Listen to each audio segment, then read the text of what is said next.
Now you've seen this thing many times, but we're going to take a much closer look at it today. What this is an air turbine starter for a jet engine. This jet engine. And there we go, our starter's attached, the airline is hooked up, start cart's in position, and Mr. Bill is warming up the fuel system so we get a little bit of light rain just before we run this engine.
Fuelless engines. The Energy and Air Bob Thiele's compressed air engine.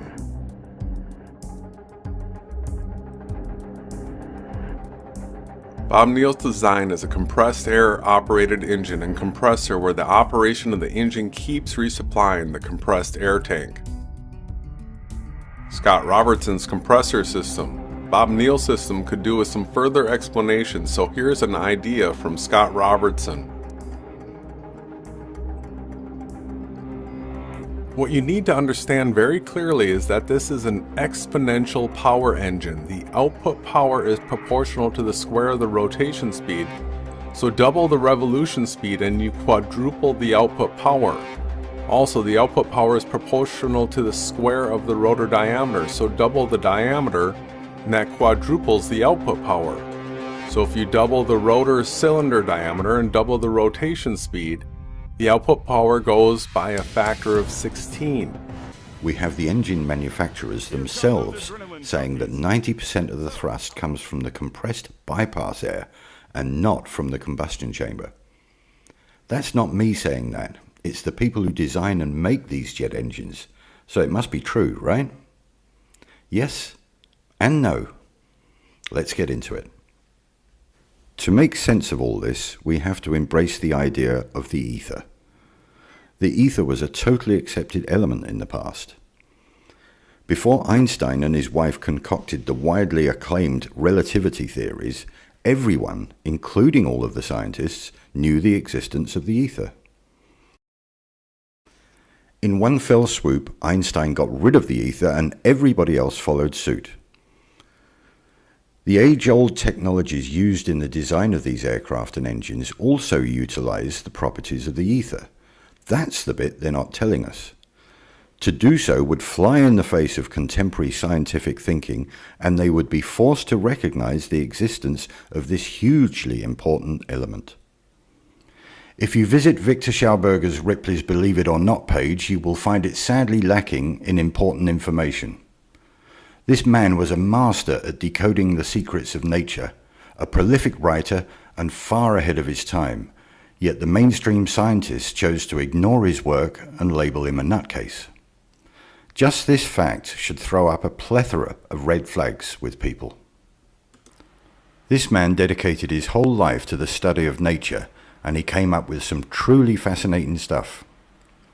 Levitation, propulsion through the ether, and implosion technology, to name just a few. Let's start with implosion technology to show you that he wasn't just making this stuff up. As you will see in this clip, the gas that she's holding would normally be enough to blow a gaping great hole in her hand, but it doesn't. That's because it implodes rather than explodes. The force goes inwards rather than outwards. Implosion technology. In 3, 2, 1. Okay? You could judge by the loudness of the implosion that there was a great deal of energy created. enough to seriously injure her, but apart from being slightly shaken up, she seems fine. Victor's main body of work was with water, but he postulated and demonstrated that this technology works just as well in other mediums, one of them being air, or the ether. Air is our medium, water is for the fish, but the two are intrinsically locked together because both mediums behave the same way when coerced. These patterns and properties are used throughout nature in the environment, in trees and shrubs, in flowers, and in animals. Basically, the whole of nature conforms to these rules, and Victor figured it out. As I showed earlier, Victor confirms that using the vortex idea on an aircraft, it will literally suck its way through the ether rather than thrusting against the air molecules. Schauberger's central approach here was the principle of matter transformation. The elements of the air, particulate matter and gases are converted in this repulsator. One part escapes through the ring rotator, and the radiation energy, Schauberger talks about synthesis electricity, is emitted through the central axis. The repulsion creates a biological vacuum along the axis in front of it, into which the aeroplane is sucked.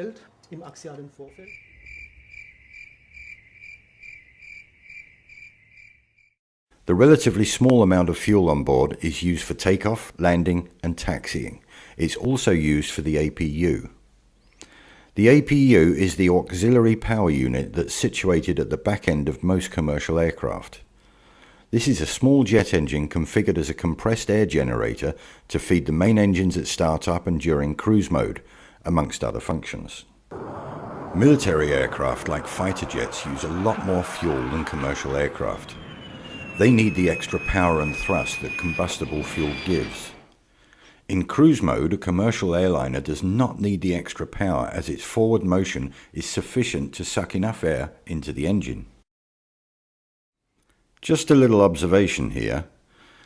The engines are designed to sit forward of the wings on pylons. From an engineering standpoint, it would be much easier to place them directly under the wings. As most people think, the jet engine spews out masses of superheated exhaust gas. If this was the case, then why would they put the exhaust directly under the wing where all the supposed fuel is stored? Next time you look at an aircraft, try and find the scorch marks under the wings from all of the super hot gases. You won't find any. The small amount of hot gas being ejected from the combustion chamber is surrounded by cooler, compressed air. Don't you think that these people should be in hospital with nasty burns from the super hot gases?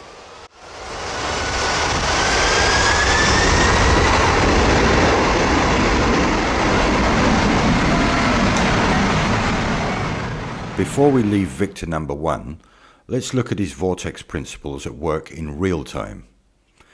If you think his principles are just theories, then feast your eyes on this. Like the jet engine, the Garuda San Giovanni route needs a small force to start it, but then impels itself infinitely using the medium around it, in this case water.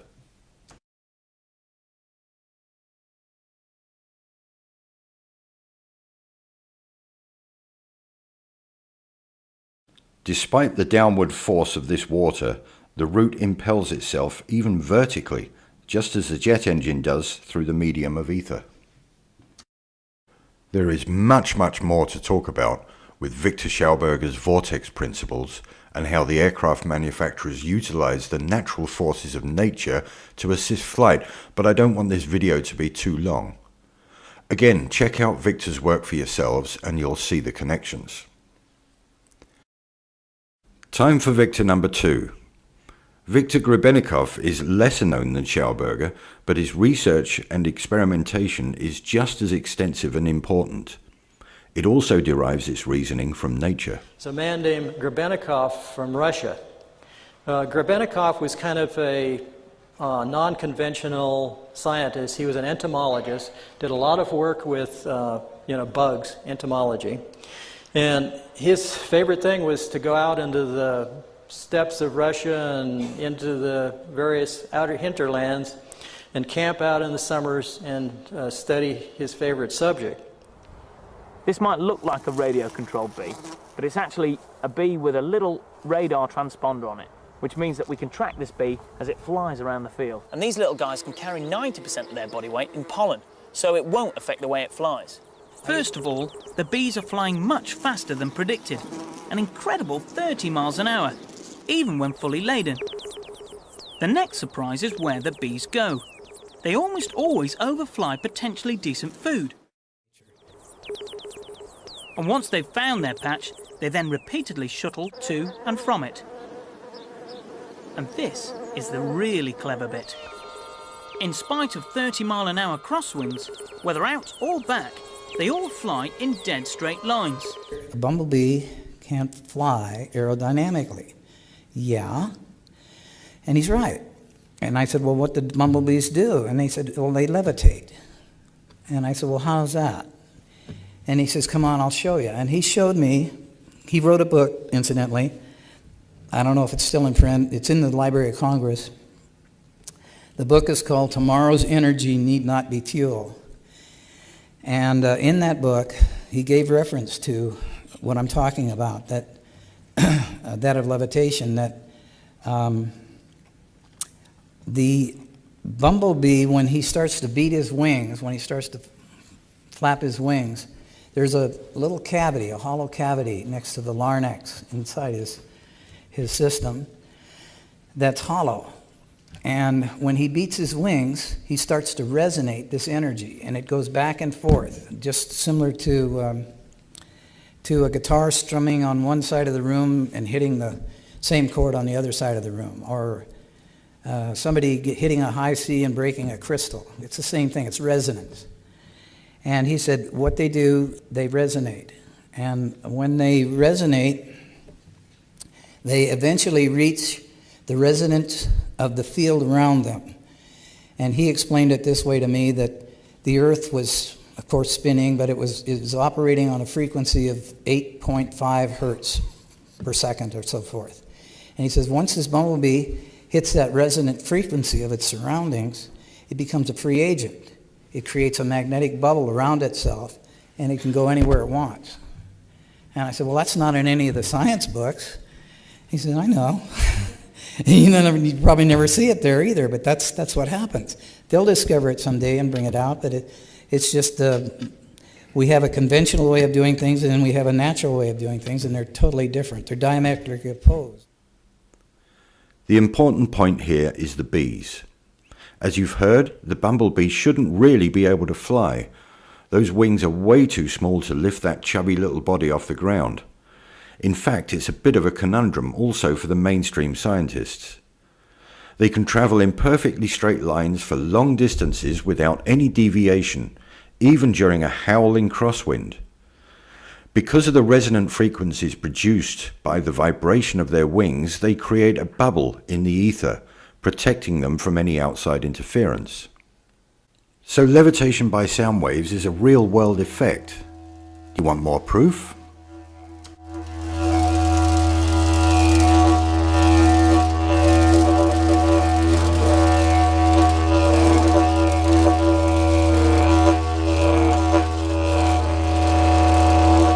That the bug wings themselves were creating an anti-gravity phenomena under certain conditions. These technologies are known and used in modern-day aircraft manufacture. The vortexes being produced are helping the lift properties of the aircraft. This is why the engines are forward of the wings. If they were underneath the wings, then the vortex wouldn't do its job. It has to flow over and not under the wing. Next time you fly, try to listen to the hum of the engines. It changes pitch when going into and out of cruise mode.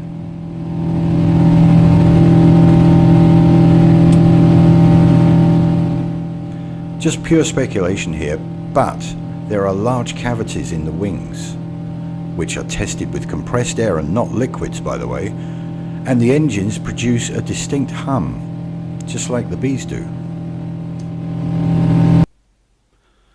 As per usual, it's us, the consumer, who's losing out, while these huge companies are reaping the financial benefits.